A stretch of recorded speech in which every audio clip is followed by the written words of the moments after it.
الحمد للہ رب العالمین والصلاة والسلام علی الانبیاء والمرسلین اعوذ باللہ من الشیطان الرجیم بسم اللہ الرحمن الرحیم رب اشرح لی صدری ویسر لی امری واحلل عقدۃ من لسانی یفقہوا قولی واجعل لی وزیرا من اہلی۔ محترم سامعین، السلام علیکم ورحمۃ اللہ وبرکاتہ۔ الحمدللہ، قرآن پاک کا مطالعہ ہمارا جاری ہے۔ سورہ الاعراف کی آیت نمبر 188 تک ہم پڑھ چکے ہیں۔ آج انشاءاللہ آیت نمبر 189 سے آیت نمبر 193 تک پڑھیں گے۔ اعوذ باللہ من الشیطان الرجیم بسم اللہ الرحمن الرحیم۔ هو الذی خلقکم من نفس واحدۃ وجعل منها زوجها لیسکن الیہا۔ وہی تو ہے جس نے تمہیں پیدا کیا ایک نفس سے، ایک جان سے، ایک ساؤل سے۔ انگلش میں اس کا ترجمہ ساؤل عام طور پہ کیا جاتا ہے، ایک روح۔ ایک جان سے پیدا کیا، وجعل منها زوجها، اور اسی سے اس کا جوڑا بنایا، لیسکن الیہا، تاکہ اس کی طرف سکون حاصل کرے۔ اب یہاں پہ انداز بیان پہ ایک دفعہ ہم غور کریں کہ بات کس طریقے سے، کن الفاظ سے، کن جملوں سے کی جا رہی ہے۔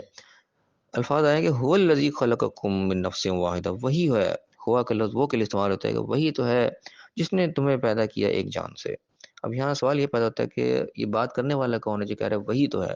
اگر اللہ کے ڈائریکٹ اپنے الفاظ ہوتے ہیں تو یہاں ہونا چاہیے کہ میں ہی ہوں جس نے پیدا کیا، جس سے موسیٰ علیہ السلام سے کلام کیا کہ میں اللہ ہوں، میرے ذکر کے لیے نماز پڑھو وغیرہ وغیرہ، جتنے بھی الفاظ ہے وہاں پہ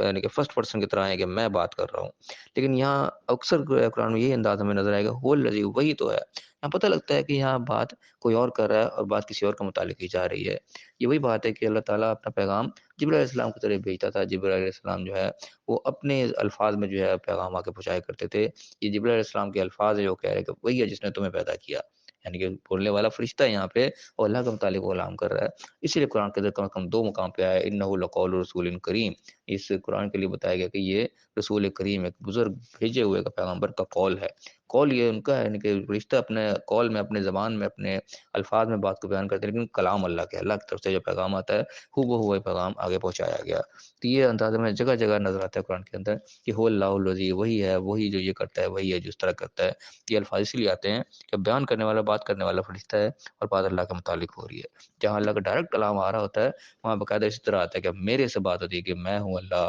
یا یہ میری زمین ہے، یا میری، اس قسم کے الفاظ بھی قرآن میں ملتے ہیں جو کہ ڈائریکٹ اللہ کے الفاظ نقل کیے جا رہے ہوتے ہیں وہاں پہ۔ باقی فرمایا کہ وہی جس نے تمہیں ایک جان سے پیدا کیا اور اسی سے اس کا جوڑا بنایا تاکہ اس کے سکون حاصل کیا جائے۔ یہ بھی یہاں پہ پتہ لگتا ہے کہ جوڑا، یہاں پہ جوڑے کا ذکر ہے، یہاں پہ مرد کے لیے جوڑا عورت ہے، عورت کے لیے جوڑا مرد ہے۔ ان دونوں کو اللہ تعالیٰ نے سکون حاصل کرنے کے لیے بنایا کہ ایک دوسرے کے ساتھ یہ سکون حاصل کریں، نہ کہ لڑائی ہو، جھگڑے ہو۔ آپ کو یہاں پہ ہمارے معاشرے میں اکثر میاں بیوی کے جھگڑے بھی بہت زیادہ نظر آتے ہیں، لیکن یہاں پہ اللہ تعالیٰ نے جوڑے کا جو مقصد بیان کیا، لیسکن الیہا، تاکہ اسے سکون حاصل کرے۔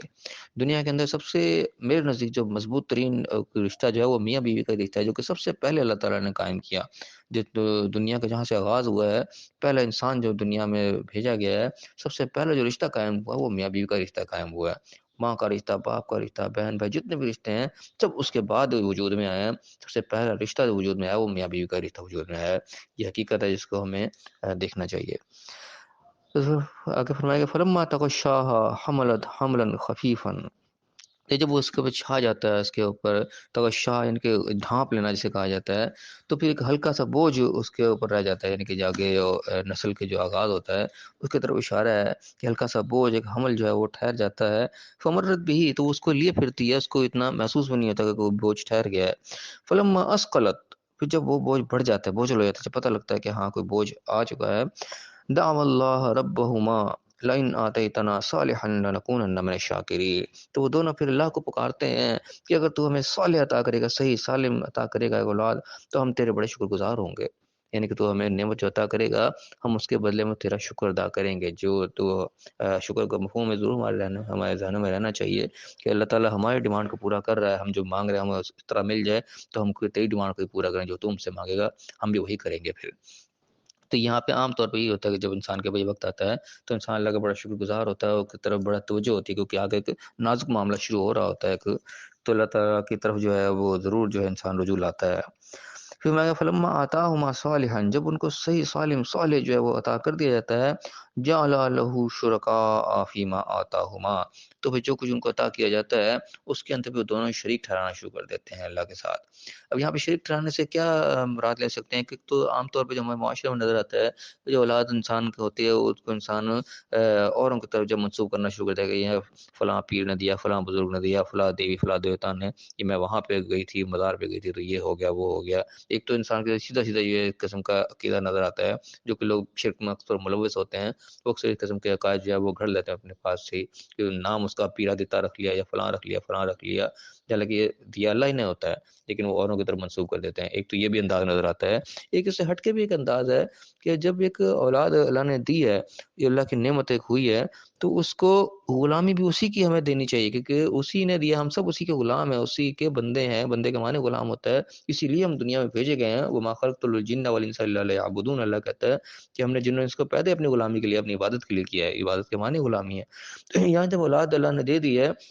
تو اس کو ہم اللہ ہی کا غلام بنانا چاہیے، اس کو اللہ کے حکموں کا پابند بنانا چاہیے، اس کا اسی کے ساتھ جو تعلق ہمیں مضبوط کرنا چاہیے۔ لیکن جب انسان دنیا میں آ جاتا ہے تو انسان اس کو پھر اوروں کا غلام بنا دیتا ہے، کسی کا نام غلام رسول رکھ دیا، کسی کا نام غلام حسین رکھ دیا، کسی کا غلام فلاں فلاں، مختلف نام بھی ہمیں دیکھنے میں نظر آتے ہیں، اور پھر عملی چیزیں بھی ہمیں دنیا میں نظر آتی ہیں کہ انسان اللہ کا غلام بن کے نہیں رہتا، کہ اللہ کے حکموں کو ایسے نہیں مانتا، ایسے ماننے کا حق ہے، اللہ تعالیٰ کے حکم کچھ اور ہوتے ہیں لیکن انسان اپنی زندگی کو کسی اور ڈگر پہ چلا دیتا ہے۔ یہ بھی اس قسم کا وہ ہے کہ ہم اس کے حکموں سے نکل گئے، ہم اس کی عبادت سے نکل گئے، ہم اوروں کے حکم کو غلام بن گئے، تو اوروں کے حکم کو غلامی کرنا بھی جو ہے گویا کہ کسی اور کی عبادت کرنے کی طرف چلا جاتا ہے۔ جب ہم غلامی کسی اور کی کر رہے ہیں تو غلامی کا ہی مفہوم اصل میں عبادت ہوتا ہے، ہم جانے انجانے میں کسی اور کی عبادت میں ہم لگ جاتے ہیں، کسی اور کی غلامی میں لگ جاتے ہیں، جب اللہ کے حکموں کو ہم پس پش ڈالنا شروع کر دیں۔ یہ بھی ایک انداز ہم اس پہ بھی غور کر سکتے ہیں کہ ہمیں جو اللہ تعالیٰ اولاد دیتا ہے کہ ہم اس کو صحیح معنی میں اللہ کا غلام بناتے ہیں، اللہ کے حکموں کا، اس کو اللہ کی بتائی ہوئی شریعت کا جو ڈو اینڈ ڈونٹس اللہ نے بتائے ہیں اس کا ہم اس کو پابند رکھتے ہیں یا نہیں رکھتے۔ تو یہ بھی انسان جو ہے جانے انجانے میں غلطی کر جاتا ہے، تو اللہ تعالیٰ کہہ رہا ہے کہ اس کو پھر شریک ٹھہرا دیتے ہیں، جو کچھ اللہ نے دیا ہے اس کو کسی اور کا شریک بنا دیتے ہیں۔ پھر فتعالی اللہ عما یشرکون، تو جو کچھ شرک کرتے ہیں اللہ کے ساتھ اوروں کو، جو یہ ایک وہ دے دیتے ہیں جگہ، اللہ تعالیٰ سے بہت بلند ہے، اس کے ساتھ کو سے کوئی فرق نہیں پڑنے لگا۔ اب فرمایا کہ ایشرکون ما لا یخلق شیئا وهم یخلقون، کہ یہ ایسے کو شریک بناتے ہیں جنہوں نے کسی کو پیدا نہیں کیا بلکہ وہ خود پیدا ہوئے ہیں، خود وہ مخلوق ہیں، یعنی جن کا بھی غلام بنایا جا رہا ہے اللہ کو چھوڑ کے، چاہے وہ کسی بزرگ کا، کسی دیوی دیوتا کا، کسی جن کا، فرشتے کا، جس کو بھی یہ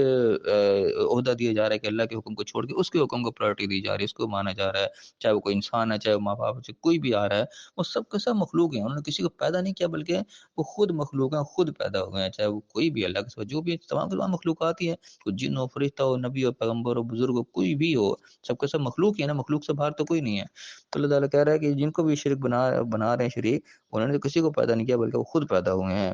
اگر ہمیں ولا یستطیعون لهم نصرا ولا انفسهم ينصرون، کہ وہ ان کی مدد کی استطاعت بھی نہیں رکھتے، ان کی کیا، وہ تو اپنی مدد کی بھی استطاعت نہیں رکھتے۔ اسی پچھلی آیات میں بھی ہم نے یہ چیز پڑھی کہ اللہ تعالیٰ نے اپنے نبی سے کہلوایا کہ میں تمہارے لیے کسی نفع نقصان کا مالک نہیں ہوں بلکہ میں اپنی ذات کے بھی کسی نفع نقصان کا مالک نہیں ہوں۔ تو اللہ تعالیٰ اتنی بڑی حقیقت اپنے نبی کی زبانی کہلوا رہا ہے، تو وہی بات یہاں پہ دہرائی جا رہی ہے کہ جن کو تم سمجھ رہے ہو اللہ کے سوا کچھ اور کا شریک بنا رہے ہو، وہ تمہاری مدد کا بھی اختیار نہیں رکھتے، ان کے اندر استطاعت ہی نہیں ہے یہ چیز، اور وہ اپنی بھی مدد نہیں کر سکتے۔ یہ اللہ کی توفیق سے ہوتا ہے جو بھی ہوتا ہے، اللہ ہی مدد کرتا ہے اصل میں۔ وہ دیکھنے میں فلاں نے ہماری مدد کر دی، فلاں نے مدد کر دی، اللہ تعالیٰ کہہ رہے استطاعت ہی نہیں ہے ان کے اندر، لا یستطیعون لهم نصرا، مدد کی استطاعت ہی نہیں رکھتے، اپنی بھی نہیں کر سکتے۔ وَإِن تَدْعُوهُمْ إِلَى الْهُدَىٰ لا يَتَّبِعُوكُمْ، اگر تم ہدایت کی طرف، اپنی رہنمائی کی طرف ان کو پکارو گے، بلاؤ گے بھی، وہ تمہاری پیروی نہیں کریں گے، تمہارے پیچھے نہیں آئیں گے، تمہارے ہدایت وہ نہیں دے سکتے، ان کے اندر یہ کیپیسٹی نہیں ہے۔ سواء علیکم، تمہارے لیے برابر ہے، ادعوتموہم، تم ان کو پکارو، ام انتم صامتون، چاہے تم خاموش رہو، یعنی کہ تمہارا بلانا نہ بلانا ان کے لیے برابر ہے۔ جن کے تم اللہ کے ساتھ پکارنے میں لگے ہوئے ہو، ان کے اندر اتنی کیپیسٹی نہیں ہے، وہ تمہارے لیے کچھ بھی کام نہیں آ سکتے، تم ان کو پکار لو نہ پکار لو، کوئی فائدہ نہیں ہے تمہیں۔ اللہ تعالیٰ کتنے واضح طریقے سے باتوں کو کھول کے بیان کر رہا ہے کہ اللہ کے سوا اگر ہم کسی اور کے ساتھ اٹیچ ہوئے ہیں، کسی اور کو اپنا ہم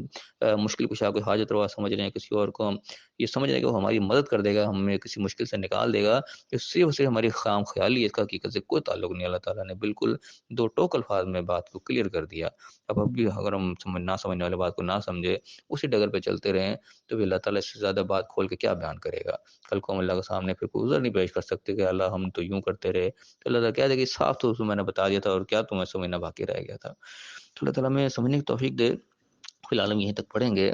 تو بہرحال جو بات ہمیں آپ سمجھ آ رہی ہے اس پہ ہم ضرور غور کریں کہ اللہ کی نعمتیں جو اللہ نے دی ہوتی ہیں ان کے نعمتوں کا شکر ادا کرنے کا اصل میں طریقہ کار یہ ہے کہ ہم اللہ کی غلامی کو اختیار کریں. جو بھی چیز اللہ نے ہمیں اولاد دی ہے اس کو بھی ہم اللہ کا غلام بنائیں, اللہ کا ہی ہم اس کا عبادت گزار بنائیں کہ اللہ کے احکامات کا وہ پابند ہو, ہم خود بھی پابند بنیں اور ہماری اولاد بھی پابند بنے اس چیز کی. جو بھی نعمت اللہ ہمیں عطا کر رہا ہے اس کے بدلے میں اس کا اسی انداز شکر ادا کریں گے. جو ڈیمانڈ اللہ نے ہماری پوری کر دی, جو ضرورت اللہ نے ہماری پوری کر دی, اس کے بدلے میں جو اللہ تعالیٰ ہم سے ڈیمانڈ کر رہا ہے کہ میں نے تمہیں زندگی دی ہے, تم اس کو اس طریقے سے گزارو, میں نے تمہیں صحت دیا, تم کو اس طریقے سے استعمال کرو, اس کا شکر تبھی ادا ہوگا جب ہم اسی طریقے پہ چلیں گے جس طریقے سے اللہ نے ہمیں کہا ہے. اس چیز کو جو اللہ نے بطور امانت ہمیں دی ہے اس کو ہم اسی طرح سے استعمال کریں گے جس طرح سے اللہ نے ہمیں بتایا ہے, پھر ہی شکر ادا ہوگا. اللہ تعالیٰ میں صحیح سمجھنے کی, صحیح عمل کرنے کی توفیق عطا فرمائے اور دنیا اور آخرت دونوں جگہ کامیاب فرمائے. آمین. وآخر دعوانا ان الحمد للہ رب العالمین.